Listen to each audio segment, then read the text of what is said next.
News കാനിലേക്ക് ഏവർക്കും സ്വാഗതം. കേരളത്തിൽ ഇനിയും പര്യവശേഷിക്കുന്ന മതേതര മൂല്യങ്ങളെ കശക്കിയെറിയുന്ന അതിദാരുണ സംഭവത്തിനാണ് കോട്ടയം ജില്ലയിലെ പൂഞ്ഞാർ എന്ന സ്ഥലം കഴിഞ്ഞ ആഴ്ച സാക്ഷ്യം വഹിച്ചത്.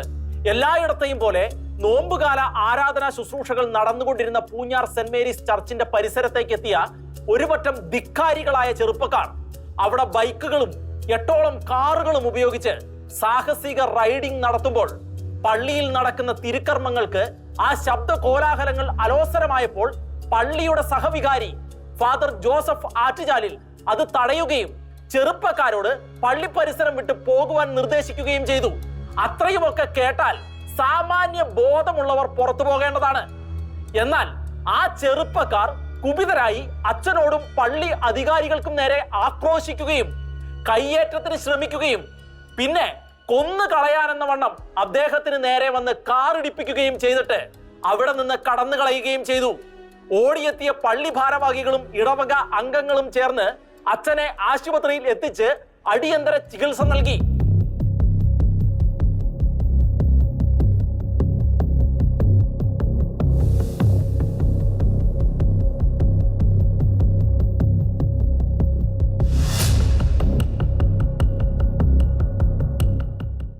സാമാന്യ മര്യാദകളുടെ പരിധികൾ ലംഘിച്ച ഈ അധിനിവേശത്തെ നിസ്സാരമാക്കിക്കൊണ്ട് അക്രമികൾ വെറും കുട്ടികളാണെന്നും സ്കൂൾ സെന്റ് ഓഫിന്റെ ഭാഗമായി പള്ളി പരിസരത്ത് റീൽസ് ഷൂട്ടിന് വന്നവരാണെന്നും അരസികനായ പള്ളിയിലെ അച്ഛന്റെ കയ്യിൽ കാറിന്റെ മീറ്റർ ഒന്ന് തട്ടി അത്രയേ ഉള്ളൂ, അതിനാണോ ഈ ബഹളമൊക്കെ എന്ന് സമൂഹ മാധ്യമങ്ങളിലും പിന്നെ സമാന ഹൃദയരുടെ മുന്നിലും തട്ടി മൂളിച്ചുകൊണ്ട് അതിനെ ന്യായീകരിക്കുവാൻ ഇറങ്ങി ചിലർ.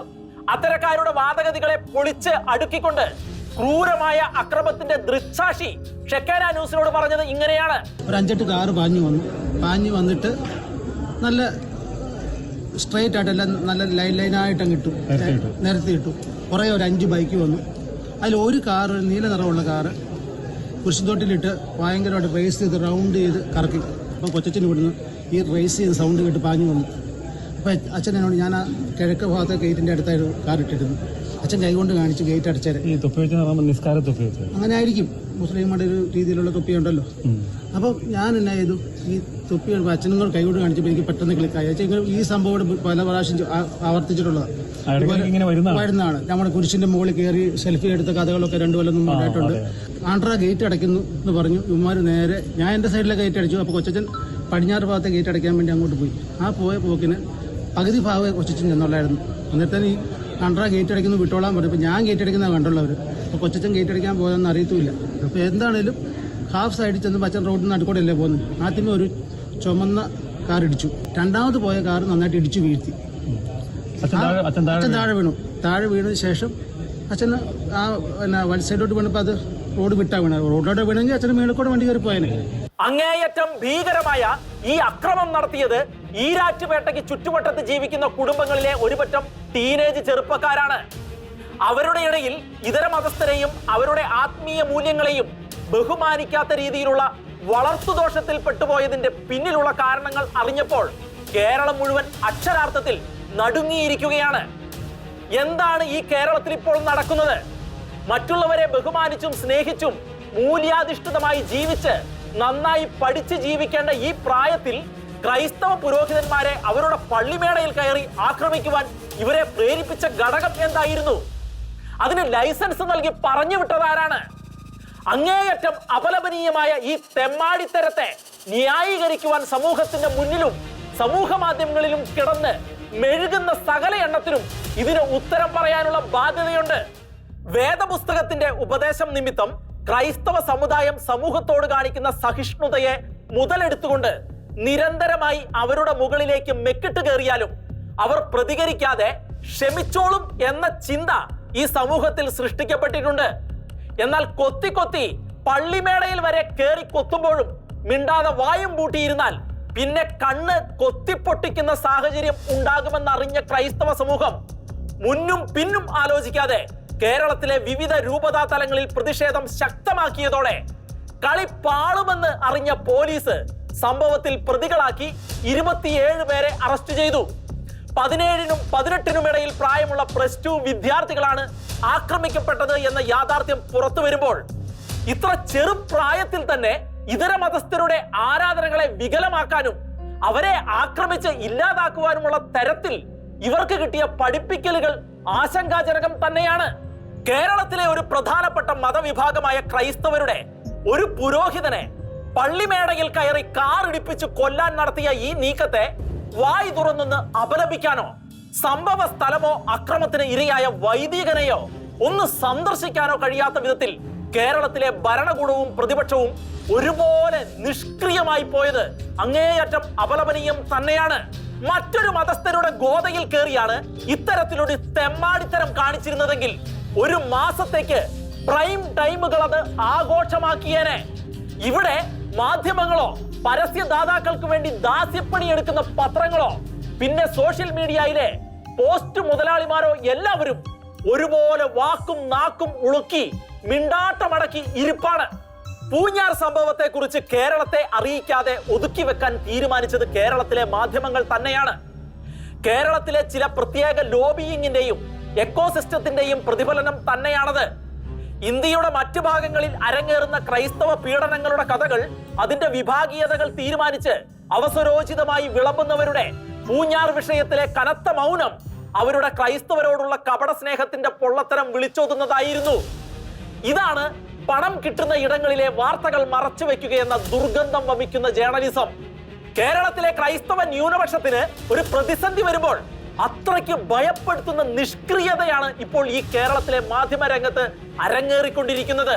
പിടിയിലായ പ്രതികളിൽ എല്ലാവരും തന്നെ ഒരേ മതവിശ്വാസികൾ ആയതിനാലും അവരിൽ ചിലർക്കെങ്കിലും കിട്ടിയ മതപരമായ പരിശീലനങ്ങൾ ഇതര മതസ്ഥരെ വെറുക്കുന്നവരായി കാണുവാൻ പര്യാപ്തമായതിനാലും അത് മറച്ചു പിടിക്കാൻ ഈ കുറ്റകൃത്യത്തിലേക്ക് എല്ലാ മതത്തിലും പെട്ട കുട്ടികളെ ആസൂത്രിതമായി കുത്തിത്തിരുകാനുള്ള ഹീനമായ ശ്രമങ്ങളാണ് പിന്നീട് കണ്ടത്.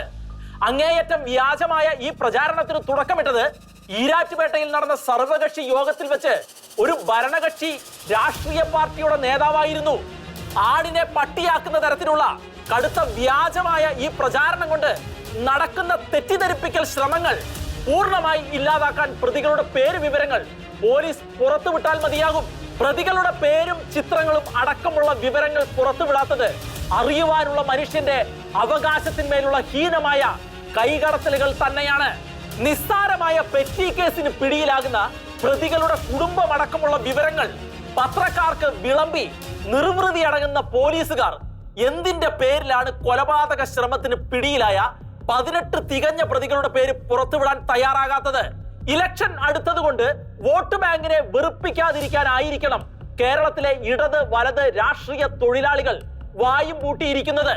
ഭരണമുന്നണിയിൽ തുടരുന്ന ഒരു രാഷ്ട്രീയ പാർട്ടിയുടെ നേതാവ് തമ്പ്രാൻ കോപമോ കൊച്ചമ്പ്രാൻ കോപമോ തലയിൽ വരുത്തി വെക്കാത്ത തരത്തിൽ കടുത്ത ഞരക്കത്തോടെ എന്തൊക്കെയോ പുലമ്പിയപ്പോൾ, സഭ പ്രതിസന്ധിയിലായപ്പോഴൊക്കെ സഭയ്ക്കൊപ്പം നിന്ന സാക്ഷാൽ പൂഞ്ഞാർ പുലി PC ജോർജ് സംഭവ സ്ഥലത്തേക്ക് ഓടിയെത്തുകയും കൃത്യമായ നിർദ്ദേശങ്ങൾ നൽകുകയും ചെയ്തു. കേരളക്കരയെ മുഴുവൻ നടുക്കുവാൻ പോകുന്ന പ്രതികരണമായിരുന്നു PC അടുത്തതായി നടത്തിയത്. ഇതെനിക്ക് ഒരു സങ്കടം, ഇപ്പം ഒരു പ്രചരണം നടത്തുന്നത് എന്താണെന്ന് വെച്ചാൽ ഈ പ്രതികളെല്ലാം ക്രിസ്ത്യാനികളാണ് പോരെ. എന്ത് തന്തയ്ക്ക് പറക്കാത്തവരും പറയാൻ മടിക്കാത്ത ഒരു വിഭാഗമായി ചില പ്രവർത്തകർ മാറുന്നത് ദുഃഖകരമാണ്.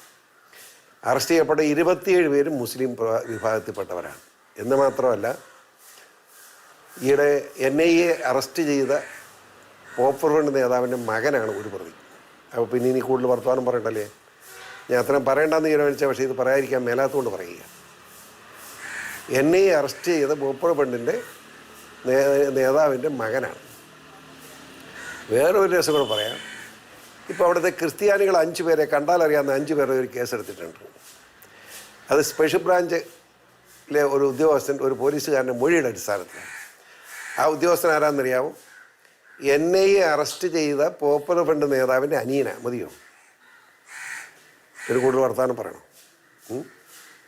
അവൻ്റെ മൊഴിപ്രകാരം അവിടെ 5 ക്രിസ്ത്യാനിയുടെ പേര് കേസെടുത്ത്, ക്രിസ്ത്യാനി എന്ത് ചെയ്തിട്ടാണ് കേസെടുത്തിരിക്കുന്നത്? അവനെ തല്ലിയെന്ന്. കള്ളക്കേസെടുത്ത് നമ്മുടെ പിള്ളേരെ അറസ്റ്റ് ചെയ്യാമെന്നാണ് പോലീസിൻ്റെ പ്ലാനെങ്കിൽ അത് വലിയ വില കൊടുക്കേണ്ടി വരും കേരള പോലീസ്, ഒരു സംശയം വേണ്ട. പ്രധാന പ്രതി ഇപ്പോൾ NIA കസ്റ്റഡിയിലുള്ള പോപ്പുലർ ഫ്രണ്ട് നേതാവിന്റെ മകനാണെന്ന PC-യുടെ ഈ വെളിപ്പെടുത്തൽ വളരെ ഗൗരവമുള്ളതാണ്. പൂഞ്ഞാറിലേത് തീരെ ഒറ്റപ്പെട്ട സംഭവം അല്ലെന്നും കോട്ടയം ജില്ലയിൽ മീനച്ചിൽ താലൂക്കിലെ പള്ളികളിലും കുരിശടികളിലും സമാന സംഭവങ്ങൾ പതിവായി നടക്കാറുണ്ട് എന്നതും ആസൂത്രിതമായി നടക്കുന്ന ഇത്തരം പ്രവർത്തനങ്ങൾക്ക് പിന്നിൽ അന്യമതങ്ങളെ അവഹേളിക്കുകയോ അവരെ കയ്യേറ്റം ചെയ്യാനോ പോകുന്ന തരത്തിലുള്ള തീവ്രവാദ ആശയം ഉണ്ടെന്നുമുള്ള ചിന്ത ഏറെ ചിന്തിപ്പിക്കേണ്ടതാണ്.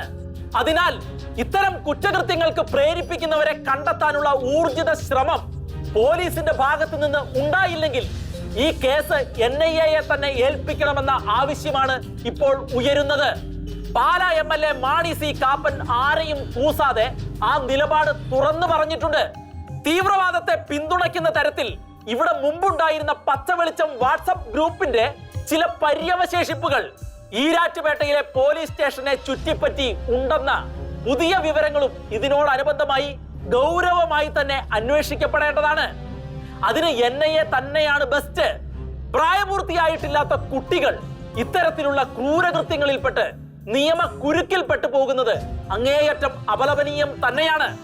അവർ അറസ്റ്റിലായതോടെ കേരളത്തിലെ ചില മതേതര മനസ്സുകളുടെ വികാര പാരവശ്യങ്ങൾ അണപൊട്ടി ഒഴുകാൻ തുടങ്ങി. അച്ഛനെ ആക്രമിച്ചവരെ വെള്ളപൂശിയും ന്യായീകരിച്ചും അവർ കാട്ടിക്കൂട്ടിയ സമാനതകളില്ലാത്ത തെമ്മാടിത്തരത്തെ വെറും നിസ്സാരമാക്കി അവതരിപ്പിച്ചും പിന്നെ അതിലേക്ക് പൊളിറ്റിക്കൽ അജണ്ടകൾ തിരികെ കയറ്റിയും തൽപര കക്ഷികൾ വീഡിയോകളും പോസ്റ്റുകളുമായി സോഷ്യൽ മീഡിയയിൽ നിറഞ്ഞു തുടങ്ങി. ഈരാറ്റുപേട്ടയിലെ SDPI-ക്കാരാകട്ടെ ഈ വിഷയത്തിൽ വാർത്താ സമ്മേളനങ്ങൾ നടത്തി ഹീനമായ ആക്രമണത്തിനെതിരെ പ്രതിഷേധിച്ച ക്രൈസ്തവ സമൂഹത്തെ കുറ്റപ്പെടുത്തുകയും അവരെ വർഗീയവാദികളും മതേതരത്വത്തിന്റെ ശത്രുക്കളുമായി ചാപ്പകുത്തുകയും ചെയ്തു. പക്ഷെ പള്ളിക്കൂടത്തിൽ പഠിക്കാൻ പോയ ചെക്കന്മാർ ഒരു മതത്തിന്റെ പുരോഹിതനെ കൊല്ലാൻ നടത്തിയ നീക്കത്തെ അപലപിക്കാനോ തള്ളിപ്പറയാനോ അവർ ചെയ്ത പാതകങ്ങൾ തള്ളിപ്പറയാനോ ശ്രമിച്ചില്ല എന്നതും ഏറെ ശ്രദ്ധേയമാണ്. അങ്ങേയറ്റം ഗൗരവമുള്ള ഈ കേസിനെ കുഞ്ഞുകളിയാക്കി മാറ്റാൻ നടത്തിയ ഇത്തരം ഹീനമായ നീക്കങ്ങളെ പൊളിച്ചടുക്കിക്കൊണ്ടായിരുന്നു ഈ വിഷയത്തെക്കുറിച്ച് ഷെക്കേന നടത്തിയ ചർച്ചയിൽ പങ്കെടുത്ത സാമൂഹ്യ നിരീക്ഷകൻ ഫാദർ ടോം ഓലിക്കരോട്ട് പ്രതികരിച്ചത്. ആരാധന നടന്നുകൊണ്ടിരിക്കുന്ന സമയത്ത് അവിടെ കയറി അസ്വസ്ഥത ഉണ്ടാക്കുകയും ഏകദേശം ആ പള്ളിയുമായി ബന്ധപ്പെട്ട ഒരാളുടെ വീഡിയോയിൽ നിന്ന് മനസ്സിലാക്കിയത് 50ഓളം ആളുകളെന്നാണ്. അപ്പോൾ 50ഓളം ചെറുപ്പക്കാർ അവിടെ ഒരുമിച്ച് കൂട്ടണമെങ്കിൽ അത് വെറുതെ വന്നതാണെന്ന് ആരെങ്കിലും പറയുന്നുണ്ടെങ്കിൽ അവർക്ക് മറ്റെന്തോ ലക്ഷ്യങ്ങളുണ്ട്, അല്ലെങ്കിൽ അവരുടെ ചിന്തയ്ക്ക് എന്തോ പ്രശ്നമുണ്ടെന്ന് നമ്മൾ മനസ്സിലാക്കണം. അപ്പോൾ ഇത് വെറുതെ വന്നതല്ല, ഇത് നിരന്തരമായി നടക്കുന്ന ക്രൈസ്തവ മതത്തിനോട് നടക്കുന്ന ആക്രമണത്തിന്, ക്രിസ്ത്യാനിയെ ഭയപ്പെടുത്താനുള്ള ശ്രമങ്ങളുടെ പരമ്പരയിലെ ഏറ്റവും ഒടുവിൽ അവസാനത്തേതാണ് നമ്മൾ ഈ കാണുന്ന ഈ സംഭവങ്ങളൊക്കെയും. മതേതര കേരളത്തിന് ചിന്തിക്കാൻ പറ്റാത്ത വിധം അപമര്യാദയോടുകൂടി നിങ്ങൾ എന്തുകൊണ്ടാണ് ഒരു മതത്തോട് പെരുമാറുന്നത് എന്ന് ചോദിക്കാൻ, നിവർന്നു നിന്ന് ചോദിക്കാൻ ഇനിയും നമുക്ക് ധൈര്യമുണ്ടായില്ലെങ്കിൽ ഭീരുക്കളായിട്ട് മരിക്കാനായിരിക്കും ഇവിടെയുള്ള ക്രിസ്ത്യാനികളുടെ വിധി എന്നാണ് എനിക്ക് പറയാനുള്ളത്. വെള്ളിയാഴ്ച പള്ളിയിൽ ആരാധന നടക്കുമ്പോൾ അതിന് അസ്വസ്ഥത ഉണ്ടാക്കുന്ന രീതിയിൽ സൈലൻസർ പോലും ഊരി മാറ്റിയ ബൈക്കുകളും കാറുകളുമായിട്ട് വരുന്ന ചെറുപ്പക്കാരോട് ദയവായി നിങ്ങൾ സംയമനം പാലിക്കണം, ആരാധനയ്ക്ക് തടസ്സമുണ്ടാക്കരുത് എന്ന് പറയുന്ന കാര്യത്തിന് ചെന്ന ആളെ നമുക്ക് ചിന്തിക്കാൻ പറ്റാത്ത രീതിയിൽ വാഹനം ഇടിച്ചു. എന്നിട്ട് ഈ കുട്ടികളുടെയൊക്കെ മൂല്യബോധത്തെ കുറിച്ച് നമ്മളൊരു മതത്തെ വിലയിരുത്തുന്നത് അതിൽ വിശ്വസിക്കുന്നവരുടെ മൂല്യബോധത്തിൽ നിന്നല്ലേ. ഒരു മനുഷ്യനെ ഇടിച്ചിട്ടിട്ട് ആ വാഹനവുമായിട്ട് കടന്നു കളയുന്ന ഈ ആളുകൾ അവരുടെ മൂല്യബോധം എന്താണ് എന്നുള്ളതാണ്. അത് ഈ പരിഷ്കൃത സമൂഹത്തിന് അപകടകരമായ ഒരു മൂല്യ സംഹിതയുമായിട്ടാണ് ഈ ആളുകൾ നടക്കുന്നത്. വെള്ളിയാഴ്ച ദിവസം ജുമാ നമസ്കാരം നടക്കുമ്പോൾ ആ മസ്ജിദിന്റെ കോമ്പൗണ്ടിൽ കയറിയിട്ട് കുറച്ച് ക്രിസ്ത്യാനികളായിട്ടുള്ള അല്ലെങ്കിൽ ഹൈന്ദവരായിട്ടുള്ള ചെറുപ്പക്കാർ അവിടെ ബൈക്ക് റേസ് നടത്തി ബഹളം ഉണ്ടാക്കുന്നതിനെ കുറിച്ച് നിങ്ങൾക്ക് ചിന്തിക്കാൻ പറ്റൂ? എന്നിട്ട് അവർ എങ്ങനെയായിരിക്കും തിരിച്ചു പോരാൻ ഉദ്ദേശിക്കുന്നത്? ആ ആളുകൾക്കൊന്നും ഇവിടുത്തെ മാധ്യമങ്ങൾ അതൊന്നും വിഷയമാക്കുകയില്ല, അവർക്ക് പേരിടുകയും ഇല്ല എന്നാണോ നമ്മൾ കരുതുന്നത്? അപ്പോൾ ഇവിടെ അതിഭീകരമായ ഒരു പക്ഷപാതം മാധ്യമങ്ങളുടെ ഭാഗത്ത് നടക്കുന്നുണ്ട്. ഇവിടുത്തെ രാഷ്ട്രീയക്കാരിൽ നിന്ന് ഒരു ക്രൂരമായ നിസ്സംഗത നടക്കുന്നുണ്ട്. നിരന്തരമായിട്ട് ഈ ക്രൈസ്തവ സമൂഹത്തെ ഇങ്ങനെ പീഡിപ്പിക്കുമ്പോൾ, പുരോഹിതരെ പോലും ആക്രമിക്കപ്പെടുമ്പോൾ, അത് ശാരീരികമായിട്ടുള്ള അക്രമമാണ് ഇന്ന്. പക്ഷെ കഴിഞ്ഞ 15 വർഷമായിട്ട് നമ്മുടെ ധാർമ്മിക പ്രതിച്ഛായക്കെതിരെ സിനിമകളിലൂടെ ആക്രമണങ്ങൾ നടക്കുന്നുണ്ട്. ഇതിന്റെ പിറകിലെ ഫണ്ടിങ്ങിനെ കുറിച്ചും പിറകിലുള്ള ആളുകളെ കുറിച്ചും കൃത്യമായി പഠിക്കുമ്പോഴാണ് നമ്മൾ ഇതിന്റെ പിറകിലുള്ള അപകടം മനസ്സിലാക്കുന്നത്. കൊച്ചുകുട്ടികളെ മുന്നിൽ നിർത്തിക്കൊണ്ട് നടത്തുന്ന എല്ലാത്തരം തീവ്രവാദ നീക്കങ്ങളും ഇവിടെ സാന്ദർഭികമായി മറനീക്കി പുറത്തു വരികയാണ്. തീവ്രവാദത്തിന്റെ കൃത്യമായ ആസൂത്രണവും പിടിക്കപ്പെടുമ്പോൾ കുഞ്ഞുകളിയും അങ്ങേയറ്റം അപലപനീയം തന്നെയാണ്. നിഷ്കളങ്ക മനസ്സോടെ കളിച്ചും ചിരിച്ചും മറ്റു മതസ്ഥർ അടക്കമുള്ള കുട്ടികളുമായി ജീവിക്കേണ്ട കുട്ടികളിൽ ഒരു വിഭാഗം എങ്കിലും ചില തീവ്ര മതസംഘടനകൾ നടത്തുന്ന മതപഠനശാലകളിൽ എത്തിച്ചേരുന്നു. അവർ അരിയും മലരും കുന്തിരിക്കവും വൈദികരെ ഇടിച്ചു തെറിപ്പിക്കലുമൊക്കെയായി നടക്കുമ്പോൾ അതിന്റെ പിന്നിലെ മൂലകാരണം കണ്ടുപിടിച്ചേ തീരൂ. അന്യമതസ്ഥരെ കാഫിറായി കാണണമെന്നും അവരുടെ മതവിശ്വാസങ്ങളെ വെറുപ്പോടെ വീക്ഷിക്കണം എന്ന തരത്തിലുള്ള പരിശീലനങ്ങളും പഠനങ്ങളും ആകാം വളരെ ചെറുപ്പത്തിൽ തന്നെ മറ്റു മതവിശ്വാസങ്ങളെ ഒന്നിനും കൊള്ളാത്തതും വളരെ മോശമായും വീക്ഷിക്കാൻ ഈ കുട്ടികളെ പ്രേരിപ്പിക്കുന്നത്. ഏതായാലും പൂഞ്ഞാർ വിഷയത്തിൽ അതിശക്തമായ നിലപാടുകൾ കൈക്കൊണ്ട പാലാ രൂപതയുടെ നിലപാടുകൾ പ്രശംസനീയം തന്നെയാണ്. പൂഞ്ഞാറിലെ കാര്യങ്ങൾക്ക് തീർപ്പ് കൽപ്പിക്കാൻ മറ്റൊരിടത്തെ ഒരു വൈദികനെ സർവകക്ഷി യോഗത്തിൽ നോക്കുകുത്തിയാക്കി പിടിച്ചിരുത്തി കാര്യങ്ങൾ ഒത്തുതീർപ്പാക്കാമെന്ന് കരുതി പൂഞ്ഞാറിലെത്തിയവരെ പൂഞ്ഞാറുകാർ കണ്ട വഴി ഓടിച്ചു. ഈ വിഷയത്തിൽ പാലാ പിതാവ് മാർ ജോസഫ് കല്ലറങ്ങാട്ട് നടത്തിയ പ്രതികരണം ശക്തമായത് തന്നെയായിരുന്നു. വളരെ പ്രധാനപ്പെട്ട ഒരു കാര്യമാണ്. നമ്മൾ ജീവിക്കുന്നത് നമ്മുടെ സത്യസഭയുടെ വിശ്വാസം സംരക്ഷിക്കാൻ വേണ്ടിയാണ്. നമുക്കിതിന് ലീഗലായിട്ടുള്ള കാര്യങ്ങളുണ്ട്, സ്പിരിച്വലായിട്ടുള്ള കാര്യങ്ങളുണ്ട്. നമുക്ക് സർക്കാരിൻ്റെ ഭാഗത്തുനിന്ന് അന്വേഷണം ഉണ്ടാകും. അതാണ് ലീഗൽ ആയിട്ടുള്ള കാര്യം. വിശ്വാസത്തിന്മേലുള്ള കടന്നുകയറ്റം വരുമ്പോൾ നമ്മളാണത് സംരക്ഷിക്കേണ്ടത്. ഞങ്ങൾ ഇന്നലെ മുതൽ ഇവിടെ വളരെ ആക്റ്റീവായിട്ടുണ്ടായിരുന്നു. അതിനോട് നമുക്കൊരു കോംപ്രമൈസും ഒരിക്കലും ഉണ്ടാകാൻ പാടില്ല. നമ്മളുടെ സത്യവിശ്വാസം സംരക്ഷിക്കണം. അത് ചോദ്യം ചെയ്യുന്ന പോലെ വന്നാൽ നമുക്ക് നമ്മളുടെ സിവിൽ അതോറിറ്റിയെ സമീപിക്കുക എന്നുള്ളത് നമ്മുടെ രാജ്യം നമുക്ക് നൽകുന്ന അവകാശമാണ്. യഹൂദരുടെ ജെറുസലേം ടെമ്പിൾ നിന്ന സ്ഥലത്ത് ഇപ്പോൾ ഉയർന്നിരിക്കുന്ന അലക്സ മോസ്കും തുർക്കിയിൽ ഹഗിയ സോഫിയ കത്തീഡ്രൽ നിന്നയിടത്ത് ഇന്ന് കാണുന്ന മോസ്കും അടക്കം ചരിത്രത്തിൽ ഇന്നോളം അനേകായിരം ക്രിസ്ത്യൻ, ഹിന്ദു, ബുദ്ധ, ജൈന, പാഴ്സി മതങ്ങളുടെ ആരാധനാലയങ്ങൾ ഇസ്ലാമിക അധിനിവേശവും അക്രമവും കാരണം നാമാവശേഷമായിട്ടുണ്ട്. നൈജീരിയയിലാകട്ടെ ഇന്നും പള്ളികളിൽ തീവ്രവാദ ആക്രമണങ്ങളും കൂട്ടക്കുരുതികളും തുടരുകയാണ്. ഞങ്ങളുടെ മതം മാത്രമാണ് ശ്രേഷ്ഠമെന്നും മറ്റു മതങ്ങളൊക്കെ ഞങ്ങളുടെ ദീനിന് എതിരാണ്, അവരുടെ ആരാധനാലയങ്ങൾ അവഹേളിക്കപ്പെടുകയും നശിപ്പിക്കപ്പെടുകയും ചെയ്യേണ്ടതാണെന്നുമുള്ള ചില തീവ്ര ചിന്തകളുടെ പരിണത ഫലം തന്നെയാണ് ഇത്.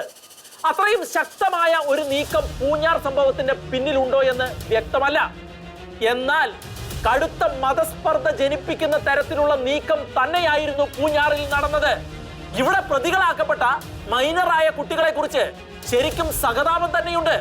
ഇത്തരം സംഭവങ്ങൾ തുടരുന്നത് വളരെ ആശങ്കാജനകം തന്നെയാണ്. മറ്റു മതങ്ങളെയും അവരുടെ ആരാധന അനുഷ്ഠാനങ്ങളെയും ബഹുമാനിക്കാൻ കഴിയുന്ന തലമുറകളെ വാർത്തെടുക്കാൻ കഴിയാത്ത തരത്തിലുള്ള വീട്ടിലെയും സമുദായത്തിലെയും പഠിപ്പിക്കലുകൾ അങ്ങേയറ്റം അപലപിക്കപ്പെടേണ്ടത് തന്നെയാണ്. ഒരു മതത്തിന്റെ ആരാധനാലയത്തിൽ കയറി വന്നിട്ട് അവിടുത്തെ ഒരു ചുമതലക്കാരനെ ഒന്ന് പറഞ്ഞ് രണ്ടാമത്തേതിന് വാഹനം ഇടിപ്പിച്ച് കൊല്ലാൻ സുബോധമുള്ള ആർക്കും കഴിയില്ല. മന്ത്രിയുടെ നിർദ്ദേശാനുസരണം കോട്ടയം കളക്ടറുടെ ചേംബറിൽ കൂടിയ പൂഞ്ഞാർ സമാധാന ചർച്ച വിജയകരമായിരുന്നുവെന്നും മേലിൽ പ്രശ്നം ഉണ്ടാകാതിരിക്കാനുള്ള തീരുമാനം ഇരുപക്ഷവും കൈക്കൊണ്ടു എന്നും വാസവൻ പ്രഖ്യാപിച്ചത് വളരെ സന്തോഷം തരുന്ന കാര്യമാണ്. ഒരു സമാധാന ശ്രമങ്ങൾക്കും ക്രിസ്ത്യാനികൾ എതിരല്ല. തിരിച്ചടികൾ ക്രൈസ്തവ നയവുമല്ല. നമ്മുടെ നാട്ടിൽ സമാധാനം പുലരട്ടെ, ആ സമാധാനം സ്ഥായിയായി തന്നെ അവിടെ വാഴട്ടെ. എന്നാൽ ഈ പ്രതിസന്ധികൾ ഒന്നും തുടങ്ങി വെച്ചത് ക്രൈസ്തവ സമൂഹമായിരുന്നില്ല എന്നതും, തിരിച്ചടികൾക്ക് പകരം സമാധാനപരമായ പ്രതിഷേധങ്ങളും നിയമത്തിന്റെ ആശ്രയത്വവുമാണ് ക്രൈസ്തവർ അവലംബിച്ചത് എന്നും ആരും മറക്കരുത്. നാളെയും അങ്ങനെ തന്നെയായിരിക്കും. എന്നാൽ ക്രൈസ്തവരുടെ സമാധാനപരമായ പ്രതിഷേധങ്ങളെ മതസ്പർദ്ധ ഉളവാക്കുന്നതാണെന്ന് പ്രചരിപ്പിക്കുകയും തികഞ്ഞ സംയമനത്തോടെ തന്നെ സത്യം വിളിച്ചു പറഞ്ഞ PCയെയും ക്രൈസ്തവ സംഘടനകളെയും താറടിക്കുകയും ചെയ്യുന്ന ഇടത് ഇസ്ലാമിക എക്കോസിസ്റ്റത്തോട് ഒന്നേ പറയാനുള്ളൂ. പാലാ പിതാവ് അന്ന് വന്ന് പ്രസംഗിച്ചത് മോസ്കിലല്ല, പൊതുസ്ഥലത്ത് പോലുമല്ല, സ്വന്തം പള്ളിയിൽ സ്വന്തം സമൂഹത്തോടാണ്. ആ ജാഗ്രതാ നിർദ്ദേശത്തെ വർഗീയതയാക്കി കേസും ഭീഷണിയുമായി ഇറങ്ങിയവർ അതേ പാലാരൂപതയുടെ പള്ളിയിൽ വന്ന് വൈദികനെ അപായപ്പെടുത്താൻ ശ്രമിച്ചാൽ അത് നിസ്സാരമാകുന്നത് എങ്ങനെയെന്നൊന്ന് പറഞ്ഞു തരണം.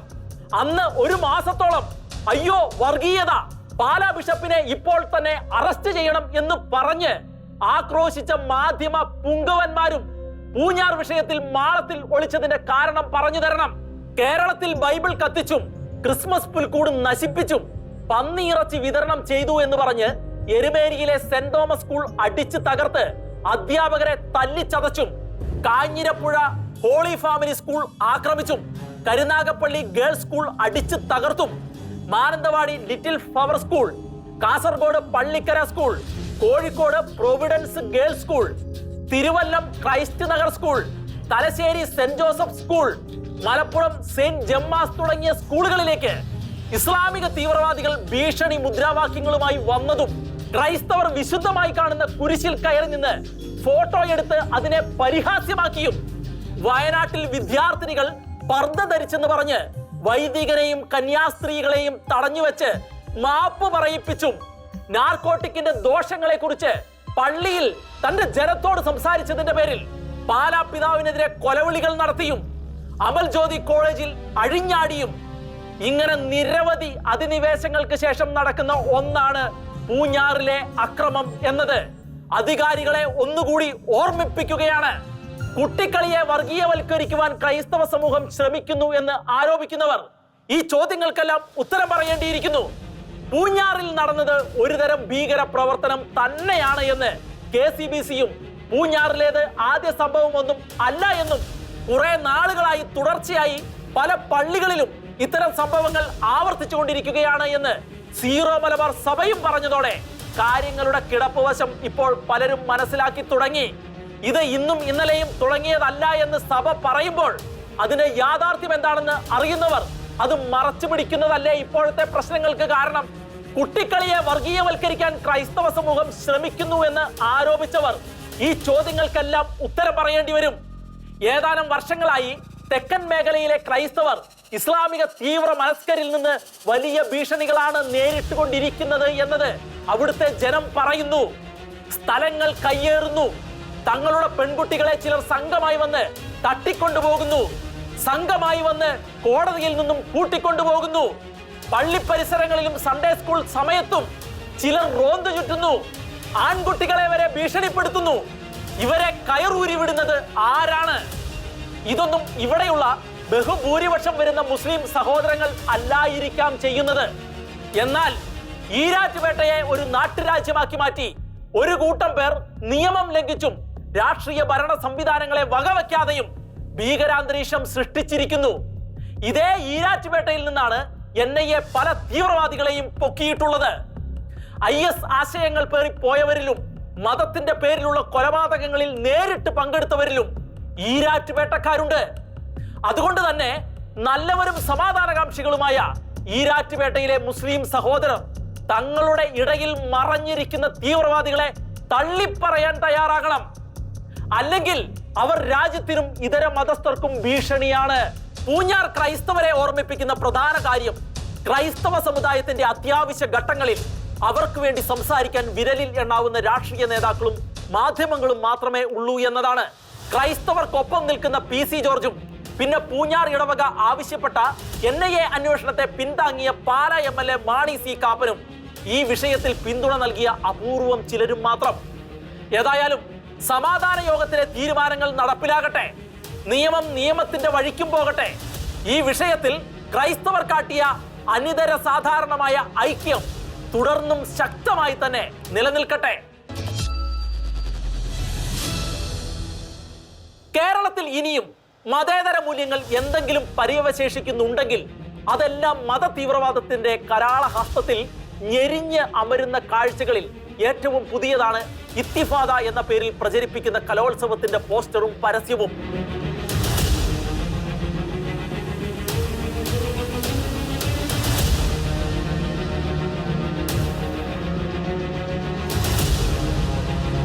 തലസ്ഥാനത്ത് പാളയത്ത് മാർച്ച് 7 മുതൽ നടക്കുന്ന കേരള യൂണിവേഴ്സിറ്റി കലോത്സവത്തിന്റെ ടൈറ്റിലാണിത്.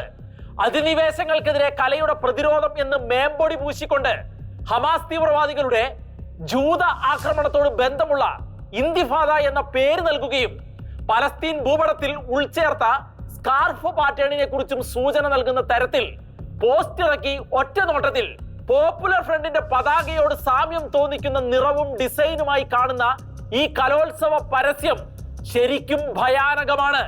കലയുടെ മറവിൽ തീവ്രവാദത്തിന് സ്തുതി പാടുമ്പോഴാണ് വർത്തമാനകാല കേരളം എത്രത്തോളം തീവ്രവാദത്തിന്റെ അജണ്ടകൾക്ക് കീഴ്പ്പെട്ടാണ് നീങ്ങുന്നതെന്ന യാഥാർത്ഥ്യം ഇവിടെ മറ നീക്കി പുറത്തു വരുന്നത്.